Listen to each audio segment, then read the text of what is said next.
ওম শান্তি। Good morning. আজ 27/11/2024। बाबा बोलছেন शांतिवन থেকে, मीठे बच्चे, हद के संस्कार की बाह्य बातें में अपना समय वेस्ट नहीं करना, बुद्धि से सदा रॉयल ख्यालत चलता रहे। माने कि हद और बेहद। हद माने लिमिटेड। আমরা শুধু সংসারের কথা নিয়ে আলোচনা করছি।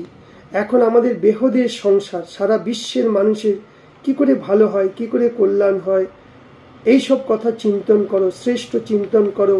ফালতু কথা, অবান্তর কথা, পরনিন্দা, পরচর্চা, এগুলোতে আমাদের অনেক অমূল্য সময় নষ্ট হয়ে যায়। তাই বুদ্ধিকে, এখন তোমরা রয়্যাল আত্মা, তোমাদের রয়্যাল বুদ্ধি, তাই তোমাদের মন বুদ্ধির মধ্যে শ্রেষ্ঠ খেয়ালত अर्थात श्रेष्ठ चिंतन जन चले। प्रश्न, कौन से बच्चे बाप के हर डायरेक्शन को अमल में ला सकते हैं? कौन बच्चारा बाबार प्रत्येकटी आदेश बा श्रीमत के पालन करते पारे? उत्तर, जार जे बच्चा अंतर्मुखी, निजेके शो करे ना, सदा रूहानी नेशाते थाके, सेई बाबार प्रत्येकटा डायरेक्शन बा श्रीमत के নিজের জীবনে পালন করতে পারে। তাদের মধ্যে কোনো মিথ্যা অহংকার থাকে না। তুমি মিথ্যা অহংকার কবি নেই আনা। আমাদের মধ্যে কোনো যেন অহংকারের ভাব না থাকে।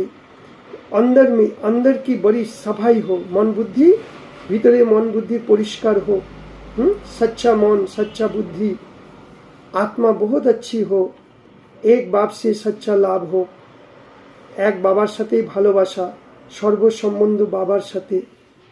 কখনো লুন পানি অর্থাৎ ছোট ছোট কথায় রেগে যাওয়া, চিন্তা করা, ভয় পাওয়া, টেনশনে আসা, এসব খারাপ সংস্কার, এগুলো যেন না হয়। তবেই বাবার ডাইরেকশন আমরা আমাদের জীবনে পালন করতে পারব। এই জন্য বাবা বলছে, বাচ্চা সদা ফকুর মানে নেশাতে থাকো কি আমরা বাবার শ্রীমত পর চলে আমরা নতুন স্বর্গরাজ্য পরিস্থানকে স্থাপন করছি।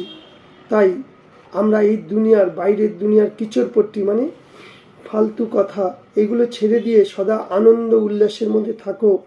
আমরা কাকে পেয়েছি, আমরা কে আমাদেরকে সুন্দর জীবনটা দিচ্ছে, সেই কথাগুলোকে বারবার মনে মনে ভাবো। নিজের আপনি খেয়ালত বড়ে আলিশান রাখো। আমাদের চিন্তাধারাগুলো উচ্চ ধরনের হবে, শ্রেষ্ঠ ধারণা, শ্রেষ্ঠ চিন্তা ভাবনা হবে। কারণ আমরা রয়্যাল বাবার বাচ্চা। আমরা রয়্যাল ইউনিভার্সিটি আর হোস্টেল খোলার জন্য প্রবন্ধ বাবা করেছে, আর আমরাও করব। বাবা যেরকম আমাদের জন্য করেছে, আমরাও সেরকম অনেক আত্মার জন্য আমরা করব। তবেই আমরা সুন্দর জীবন ফিরে পাব। তাই বাবার গুপ্ত মদতগার হয়ে আমরা নিজেকে শো করব না। আমরা বাবাকে সাথে নিয়ে বাবার কথাগুলোই পালন করে আমরা নিজেরাও শ্রেষ্ঠ জীবন তৈরি করব, অনেক আত্মাদেরও করব। আজকের বরদান, নিমিত্ত कोई भी सेवा करते हुए बेहद की বৃত্তির দ্বারা ভাইব্রেশন ফেলানোর বলে বেহদের সেবাধারী ভব।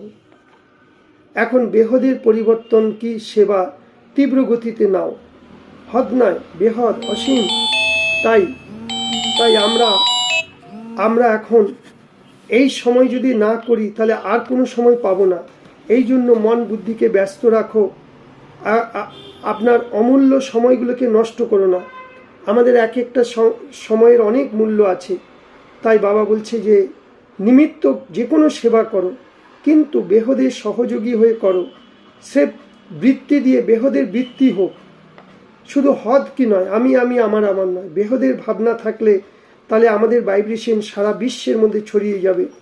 তাই যত আমরা বেহদের মধ্যে বিজি থাকব, ততই আমাদের ভাইব্রেশনে অনেক আত্মাদের উপকার হবে। তাই বাবা বলছে যে जो ड्यूटी है, जितना बेहद में बिजी रहेंगे तो जो ड्यूटी है वही और ही সহজ হয়ে যাবে, আরও সহজ হয়ে যাবে। তাই আমাদের প্রত্যেকটি সংকল্প, প্রতিটি সেকেন্ড শ্রেষ্ঠ ভাইব্রেশন ফেলানোর সেবা করো, একেই বলে বেহদের সেবাধারী। ফের আজকে বাবা স্লোগানে বলছে, সদা শিব বাবাকে কম্বাইন রূপে রাখো। শিবকে 7 কম্বাইন যে রাখবে, শিব সত্যি শৃঙ্গার করছে, বাবা আমাদের সাজাচ্ছে কেমন করে, জ্ঞানের অস্ত্র শস্ত্র দিয়ে। তাহলে সেগুলো কি, জ্ঞান গুণ শক্তিগুলো আমরা যত যত জীবনে ধারণ করব, আমাদের থেকে শুদ্ধ ভাইব্রেশন, শুদ্ধ বৃত্তি, শুদ্ধ দৃষ্টি দিয়ে অনেক আত্মাদের লাভ হবে। এই জন্য বাবা আজ বলছে খাবারের উপরে অ্যাটেনশন দাও। বাবা বলছে যা কিছু খাবে বাবাকে স্মরণ করে খাও, বাবাকে স্মরণ করে রান্না করো। হ্যাঁ, তাহলে আমাদের মন বুদ্ধিও কি হবে, সে তার প্রভাব পড়বে। যেমন অন্ন তেমন মন। তাই অন্নের দিকেও নিরামিষ শাকাহারি খাও, তাহলে ব্রেন ভালো থাকবে, মন বুদ্ধি বাবার প্রতি থাকবে, তবেই আমরা বিশ্বের সেবা করতে পারবো। ওম শান্তি, ওম শান্তি।